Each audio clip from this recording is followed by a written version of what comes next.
Hello लोगोफोर स नोंथांमोननि सेराव दिनै फिन भिडिअ इन्टारेस्टिं फेक्ट्सनि सायाव भिडिअ लानानै फैलायबाय। दिनै जों बे भिडिअआव सावरायनो थांगासिनो जोंनि लैथो सिंनि जिबफोरखौ। जोंना लैथोनि खायसे मिन्थिनो गोनां खोथाफोरखौ जों बे भिडिअआव सावरायगोन आरो ओरैबायदि गोमोथाव सोमोनांथाव नोंथांमोना बे लैथोनि सिङाव हाबनानै थानाय मिन्थि मोनि खोथाफोरखौ मिन्थिनानै मोनगोन। स' भिडिअखौ जोबजासिम नायजोब बांद्राय बुङालासिनो जों भिडिअखौ जागायनोसै। Fact number 5। स' नोंथांमोनाथ' बयबो मिथिखागौ जानांगौ जोंनि बुहुमनि बांसिन बाहागोआनो लैथो आरो लैथोनि दैफोरजों साग्लोबसारनानै दं। अब्ला नाथाय नोंथांमोना मिथिगौना जोंना बे लैथो नायबिजिरग्रा फसंथानफोरा मात्र दिनैसिमहालागै टेक्न'लजि एथ' जौगाबोबाय जोंनिया, अब्लाबो बिसोरो लैथोनि जिब आरो लैथोनि सोमोन्दै मात्र 5% एबा बेनिख्रुइबो खमसिनसो नायबिजिरनानै दिहुननो हाबाय। 5%आवनो जों एथ' लैथोनि सोमोन्दै मिथिना मोनबायबा अब्ला 10%, 20%, 100% जों मिथिजोबनो गोनांब्ला लैथोआव जों मा मोननो हागौ सानदों। आंथ' सानफ्लाङो लोगोफोर लैथोआव बेबायदिबो जिब थामारोदां। जोंना एथ' गिदिर गिदिर लैथोमा दं, बेफोरावथ' रावबो सुबुङा बेफोरखौ नायबिजिरजोबाखै दासिमबो। अब्ला मा थिक थानोबो हागौ। नोंथांमोना मा सानो कमेन्ट बक्सआव खिन्थाहरबानो जाबाय। Fact number 4।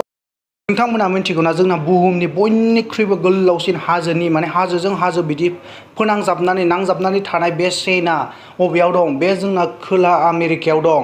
बे खोला आमेरिकानि मोन 7 हादरफोरखौ फोनांजाबनानै 7,000 किल'मिटार लावथाइसिम गोसारनानै दं। नाथाय नोंथांमोना मिथिनो गोनां मोनसे नंगुबै खोथा बा फेक्टआ जाहैबाय जोंना बुंनो थाङोब्ला बुहुमनि बयनिख्रुइबो गोलावसिन हाजोनि चेइना हाजोजों हाजो नांजाबनानै थानाया लैथोनि सिङावसो दं।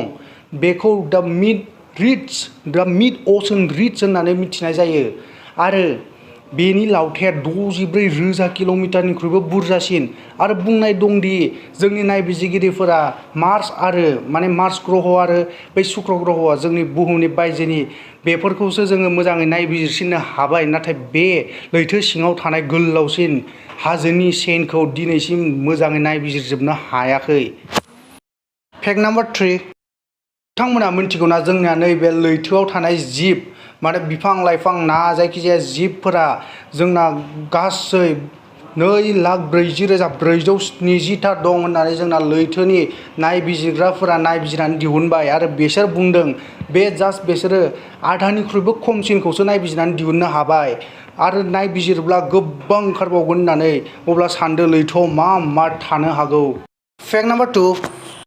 नोंथांमोना मिथिगौना जोंना बुहुमाव गासै बेसेबां अक्सिजेन सोमजियो बा प्रडिउस जायो? बेनि 70% अक्सिजेनानो लैथो सिङाव थानाय बिफां लाइफांनिफ्रायसो मोननाय जायो जोङो 70%। Fact number 1। नोंथांमोना मिथिगौना जोंना लैथोआव बोसोरफ्रोमबो 8 मिलियन प्लास्टिक जमा जायो आरो दा नायबिजिरनाय बादिब्ला 150 मिलियन प्लास्टिक जमा जानानै दं लैथोआव। आरो सिगांनि फैक्ट नम्बर 4आवसो आं नोंथांमोननो खोन्थाखांबाय जोंना अक्सिजेन 70% अक्सिजेनानो लैथोनिफ्रायसो मोनो होननानै जोङो। अब्ला लैथोआनो गाज्रि जायोब्ला जों माबोरै थांनानै थानांगौ? स' बेनिखायनो नोंथांमोना प्लास्टिकखौ एसे सानै हयै बाहाय आरो बाहायनानै जानला मेनला दागार, हायोब्ला सावनानै दाबसे जायगायाव ज' खालामनानै सावनानै गार। बेखिनियानो। स' लोगोफोर दिनैनि भिडिअखौ बेखिनियावनो दोनथ'नोसै आरो नोंथांमोना जुदि भिडिअखौ मोजां मोनदोंब्ला प्लिज अननानै शेयार खालामनानै हो आरो जायफोरा गोदानै फैदों चेनेलाव प्लिज अननानै आं चेनेलखौ साबस्क्राइब खालामनानै ला। आं नोंथांमोननि सेराव दैलि बिदि फेक्ट्सनि सायाव भिडिअ लानानै फैबाय थायो। आं गाबोन फिन बिदि मोनसे भिडिअ लानानै नोंथांमोननि सेराव फैफिनगोन। टिल देन टाटा बाय बाय लोगोफोर।